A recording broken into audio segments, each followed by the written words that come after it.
मराठा आरक्षणासाठीच्या मनोज जरांगे यांच्या आमरण उपोषणाचा आज तिसरा दिवस। ओबीसीतून मराठा आरक्षणाच्या मागणीवर जरांगे पाटील ठाम। सीएसएमटी रेल्वे स्थानकात मराठा आंदोलकांची मोठ्या प्रमाणात गर्दी। आंदोलकांकडून 1 मराठा लाख मराठाची घोषणाबाजी। मनोज जरांगे यांच्या उपोषणाचा आजचा तिसरा दिवस। आझाद मैदानावर मराठा आंदोलक जमण्यास सुरुवात। सीएसएमटी परिसरात आंदोलकांच्या नाश्त्याची व्यवस्था। मुंबईच्या रेल्वे पोलीस आयुक्तालयासमोर मराठा बांधवांच्या वाहनांची गर्दी। या ठिकाणी नाश्ता करून मराठा बांधव आझाद मैदानावर दाखल। सीएसएमटी स्थानक परिसरामध्ये मराठा आंदोलकांची मोठी गर्दी। पोलिसांचाही बंदोबस्त तैनात।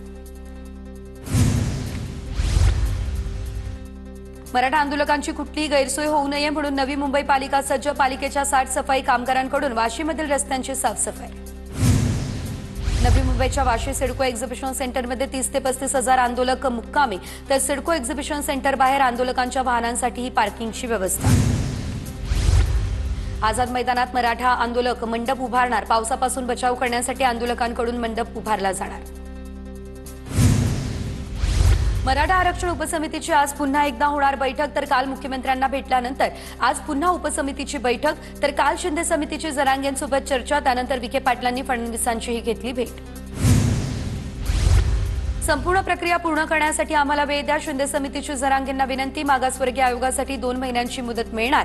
बाकी मागण्यांसाठी वेळ मिळणार नाही, जरांगेंकडून स्पष्ट। उद्धव ठाकरे आणि मनोज जरांगे यांच्यामध्ये फोनवरून चर्चा। अंबादास दानवे यांच्या फोनवरून संवाद। मराठा समाजाची गर्दी पाहून ठाकरे अचंबित। सरकारनं मराठा समाजाच्या मागण्यांवर विचार करावा असं ठाकरे म्हणाले। जरांगेंची माहिती। मनोज जरांगेंच्या उपोषणाला वकील संघटनेचा पाठिंबा। छत्रपती संभाजीनगरमधून वकील जरांगेंच्या भेटीला।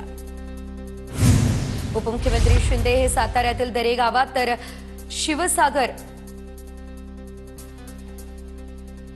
2 दिवस दरे गावीच शिंदे असणार मुक्कामी।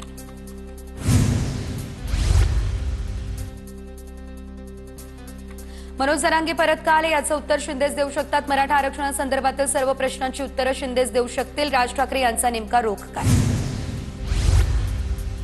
राजेश टोपे आज शरद पवार यांना भेटण्याची शक्यता। राजेश टोपे मराठा आरक्षणावर पवारांसोबत चर्चा करणार, सूत्रांची माहिती। सत्तेत असताना पवारांनी घटना दुरुस्तीचा निर्णय का नाही घेतला? स्वतःच्या हातातलं सरकार असताना पवारांनी अशी भूमिका घेतली नाही। शरद पवार यांच्या भूमिकेवरून शंभूराज देसाई यांचा सवाल।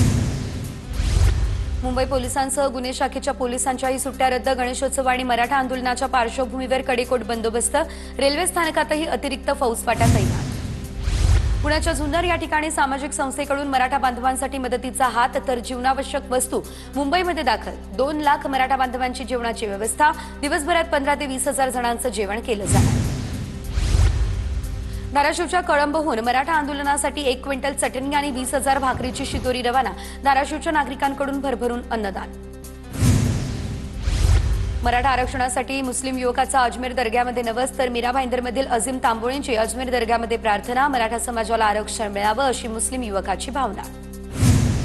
आणखी एका मराठा आंदोलकाचा हृदयविकाराच्या झटक्यानं मृत्यू। तर विजय घोगरे असं मृत्यू झालेल्या मराठा आंदोलकाचं नाव। मृत आंदोलक लातूरच्या अहमदपूरच्या टाकळगावच्या असल्याची माहिती। मराठ्यांना आरक्षण दिलं पाहिजे ही आमची भूमिका। आमची भूमिका स्पष्ट। सरकारनं त्यांची भूमिका स्पष्ट करावी, शशिकांत शिंदे यांचं वक्तव्य।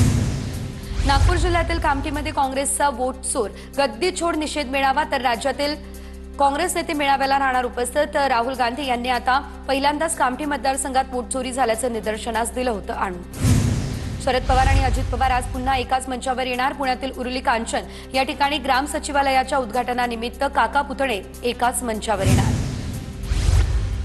कोरेगाव भीमा या आयोगाची उद्धव ठाकरे यांना नोटीस। शरद पवार यांनी पाठवलेलं पत्र सादर करण्याची सूचना। ठाकरे मुख्यमंत्री असताना पवारांनी दिलं होतं पत्र। कोकणात गणेशोत्सवात राजकीय पक्षांची चढाओढ। जिल्हा परिषद पंचायत समिती निवडणुकीसाठी घरोघरी जाऊन दर्शन घेत मोर्चे बांधणी। प्रहारचे अध्यक्ष बच्चू कडू यांच्या शेतकरी शेतमजूर दिव्यांग हक्क यात्रेला वाशीमधून सुरुवात। तर काबर गावातून यात्रेला सुरुवात। शेरू बाजारमध्ये यात्रेचं जोरदार स्वागत।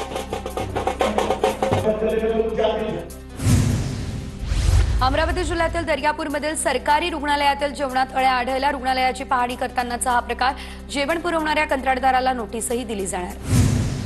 कल्याणमधील रॉयल गॅलेक्सी इमारतीमध्ये लिफ्ट कोसळून 8 जण जखमी। 4घांची प्रकृती गंभीर। गेल्या अनेक दिवसांपासून लिफ्ट नादुरुस्त असल्याचा आरोप। येत्या 24 तासात राज्यातील 17 जिल्ह्यांमध्ये मुसळधार पावसाचा अंदाज. पुढील 5 दिवसांमध्ये पावसाचं प्रमाण कमी जास्त होण्याची शक्यता. राज्यात आतापर्यंत 10,50,000 हेक्टरवरील पिकांचं नुकसान. गोंदिया जिल्ह्यामध्ये जोरदार पाऊस. शेतकऱ्यांमध्ये आनंदाचं वातावरण. शेतजमिनीला ओलावा मिळाल्यानं पिकांनाही मोठा फायदा. जळगावच्या भडगाव तालुक्यातील गुडेझुवाडी या परिसरामध्ये मुसळधार पाऊस. लवण नाल्याला पूर आल्यानं 2 तास वाहतूक कोंडी. परभणीच्या सेलू तालुक्यातील निम्न दुधना धरणाचे 2 दरवाजे उघडले. दुधना नदीमध्ये 2000 क्युसेकने पाण्याचा विसर्ग. वर्धा जिल्ह्यातील सेलू तालुक्यात विविध भागांमध्ये सोयाबीनवर रोगांचा प्रादुर्भाव. सोयाबीनचं मोठं नुकसान होण्याची शक्यता. सोयाबीनची झाडं पिवळी पडून सुकण्याच्या अवस्थेत. बुलढाण्यातील खसगाव या शहरासह परिसरात मुसळधार पाऊस. अनेक दुकानांमध्ये शिरलं पाणी. अनेक व्यापाऱ्यांचंही लाखोंचं नुकसान. शेत रस्त्याच्या वादातून 50 वर्षीय शेतकऱ्याची हत्या. दोघांवर हत्येचा गुन्हा दाखल. परभणीच्या पूर्णा तालुक्यात कळगाव शिवारामध्ये घडली घटना. विलास शिंदे असं हत्या झालेल्या शेतकऱ्याचं नाव.